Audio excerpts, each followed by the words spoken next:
Will Ashley at Mika Salamanca spotted sa airport. Dalawa lang sila at magkasamang nag-travel. Ito ang balitang ngayon ay kumakalat na parang apoy sa social media at dahilan kung bakit todo kilig ang fans. Marami ang hindi makapaniwala matapos kumalat ang mga larawan at video na nagpapakitang magkasamang ang bumiyahe sina Ashley at Mika Salamanca. At ayon sa mga netizens, silang dalawa lang ang magkasama sa nasabing biyahe. Nagsimula ang lahat ng may mga netizen ang makakita kay Ashley na mag-isang naglalakad sa airport.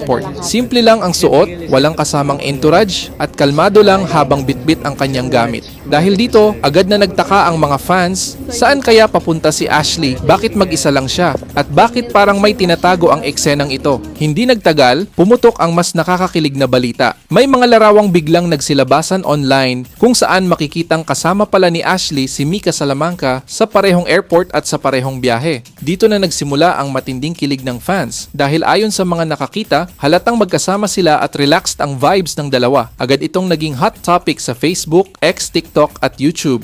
Marami ang nagsasabing bakit silang dalawa lang, habang ang iba naman ay todo suporta at kilig. Ayon sa ilang netizens, may chemistry raw ang dalawa at ramdam sa mga larawan ang pagiging komportable nila sa isa't isa. Mas lalong kinilig ang fans dahil walang opisyal na pahayag mula kina Ashley at Mika. Walang caption, walang post, walang confirmation. Kaya naman mas lalong umingay ang espekulasyon. Para sa fans, minsan daw ang katahimikan ay mas malakas pa kaysa sa anumang salita. May mga netizen ding nagsabing hindi ito mukhang work-related travel dahil walang kasamang team at tila personal ang biyahe. Dagdag pa rito, ayon sa ilang source,